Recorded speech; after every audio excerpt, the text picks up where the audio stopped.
Greetings, church and friends of the church. This is the scripture lesson and sermon from the March 20th, 2022 worship gathering of the Valley Forge Presbyterian Community. The scripture is from the first letter of Peter to the fourth chapter, the first 6 verses. The author writes, "Since therefore Christ suffered in the flesh, arm yourselves also with the same intention.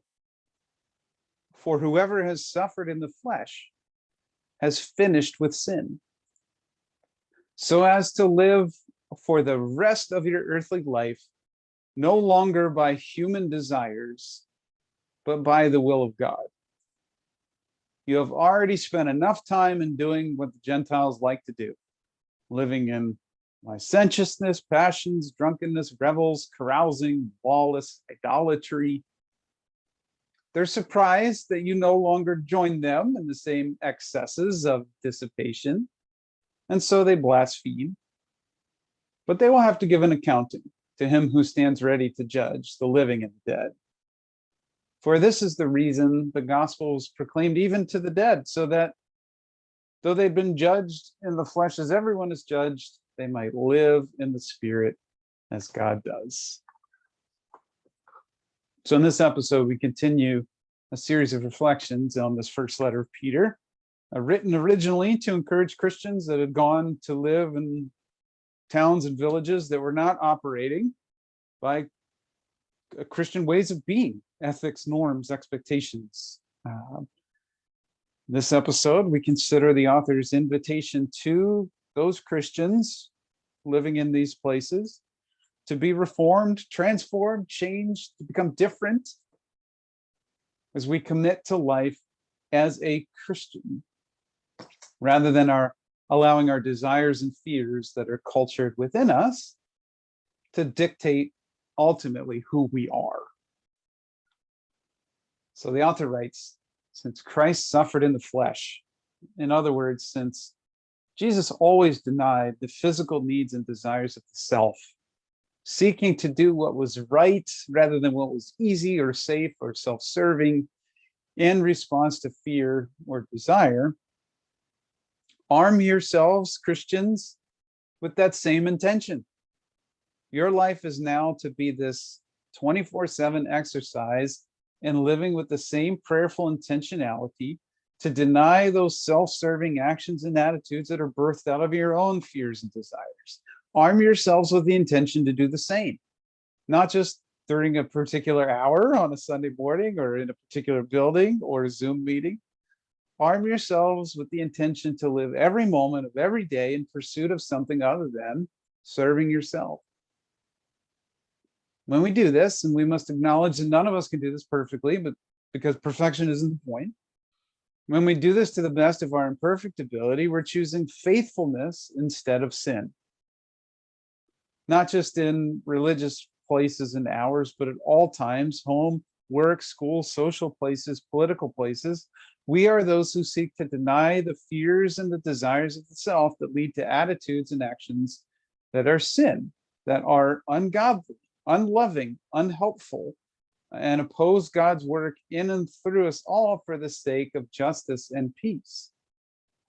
As I am a child, a spouse, a parent, a grandparent, are my actions and words used in search of what I desire or in avoidance of what I fear? Or are they used in pursuit of God's will for me and my family? In corporate, social, political spaces, are my actions and words being used in search of what I desire, or in seeking to avoid what I fear? Or are they being used in seeking the well-being of others in accordance with God's will of peace? When we choose what is godly over what is self-serving or gratifying, the author writes that we are finished with sin. Not that we've become better than others or perfect, rather that we've eliminated the root cause of sin, both individually in our own actions, but then also together corporately, as more and more choose to sacrifice what would be preferential or gratifying to the self, and instead choosing what's best for the other and what is best for all. So much of what the church has tried to tell the world over the last few hundred years is about how individuals can rid themselves of the guilt and liability of their sin. They're concerned with heavenly and not earthly. Pray this prayer and your sin will not be held against you at the threshold of the next life. You'll be welcomed into heaven rather than sentenced to an eternity in, King of Prussia, Route 202 at rush hour, whatever hell you think is yours to bear. But what the church was failing to say all these centuries was that Jesus didn't just come to get select people into heaven. Rather, he came to bring a healing into wholeness and peace in this whole world. He sought to lead us and reorient our lives here so that we would not have to face as many negative and harmful earthly consequences of fearful and selfish action. Jesus sought not just to instill within us a sense that our imperfection will not be held against us in judgment when facing that transition to the next life, but to help us to change and become different people who did not choose with fear and desire actions to serve the self to the detriment of one another. He sought to lead humanity on this lifelong journey of being restored and reformed, so that the sinful ways of which we are capable would more and more be left behind. And so that the fruits of those sinful ways, war, poverty, hunger, oppression, segregation, homelessness, racism, that these would all be uprooted and removed from the human community here. Arm yourselves with the intention to recognize, to pause, and then to overcome those impulses born of your desires and fears that cause so many of us to live impulsively in service of the flesh, the self. Instead, deny those impulses, even when you know that will lead to sacrifice, risk, uncertainty, or suffering, as you intentionally choose a different kind of life. The author says it this way: we arm ourselves with this intention so as to live the rest of our earthly lives no longer by human desires, but by the will of God. Again, the will of God, the rest of our earthly lives is about way more than 1 hour per week of obligatory religious activity or what beliefs we hold intellectually in our minds in order to earn some heavenly ticket. The will of God for all people is that we might all obey truth and love deeply, do what is right, live with gentleness and hope, and in choosing the will of God at all times and in every place, setting aside those fearful and selfish ways, instead seeking and pursuing a peace that includes all people in a community of mutual concern and common well-being. And this is not just a switch that gets flipped with one prayer. Ta-da! I'm saved. But this is a lifelong journey, an up and down struggle of seeking to be finished with sin and the ways that it hurts and fractures. The author reminds them, and maybe we all need to hear this reminder in our own ways. Hey, listen, you've already spent enough time in your life doing those things that the Gentiles like to do. The Gentiles being those who in that time had not yet come to know the love of God and God's invitation upon their lives to discover the most meaningful and joyful ways of living in pursuit of God's peace. You've already spent enough time doing these things that served your desires and sought to alleviate your fears. You've already spent enough time chasing your desires, trying to cover up your wounds and fears with sex and drugs and rock and roll, with all manners of revelry.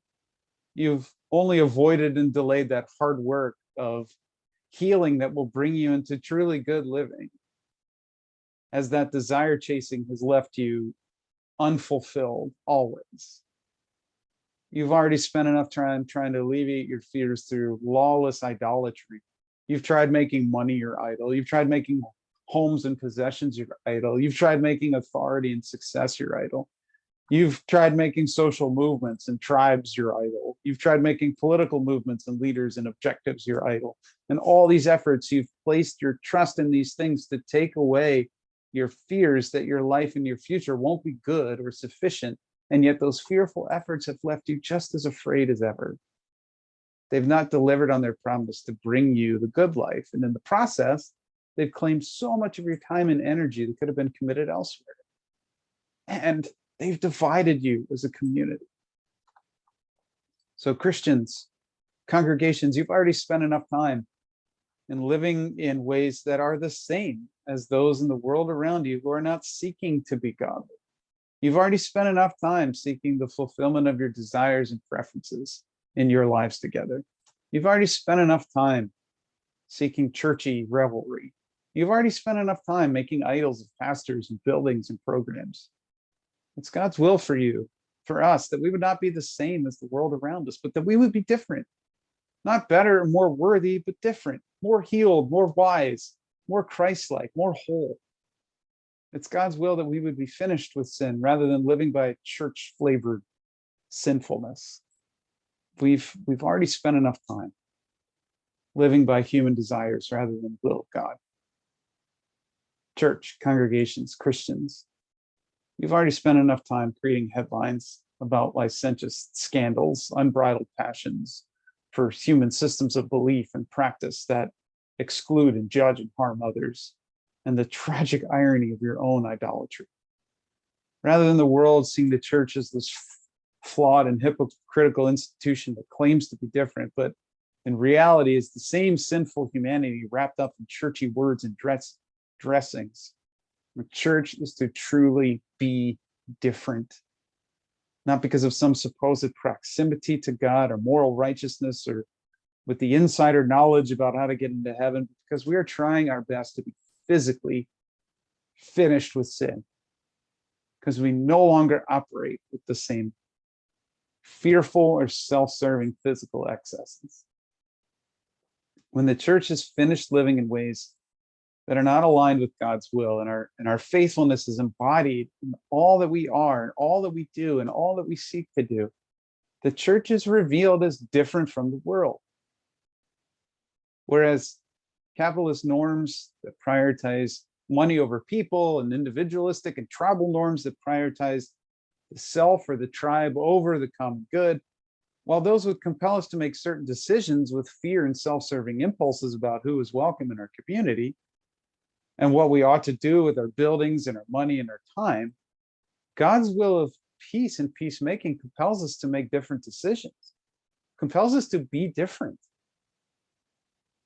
This is a lifelong cycle as we forever seek to be reformed and changed in the direction of becoming more Christ-like, more healthy, more faithful, and more whole.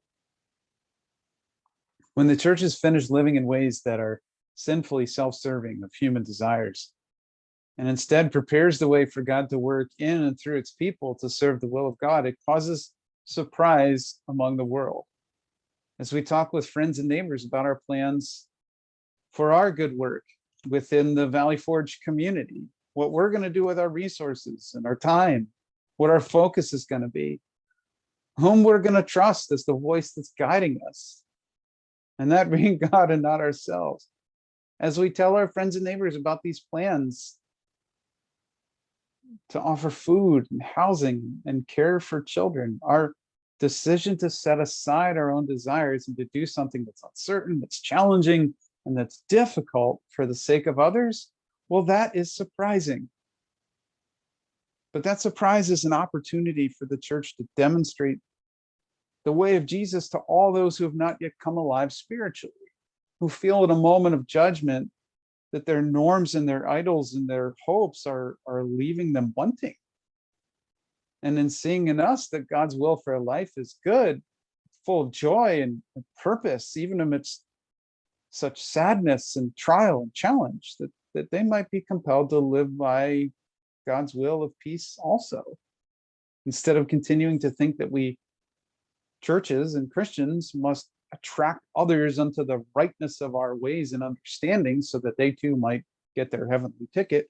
We have a different message as this church community to the larger community. The gospel is proclaimed in words of peace. It's embodied in deeds that intentionally leave sinful, self-serving ways behind and instead serve to further God's will of peace. This witness of our deeds will inspire far more of our neighbors to live in the spirit of peace than any sermon ever will. So let us keep up the good work. With God's help, may it be so. Take care, all.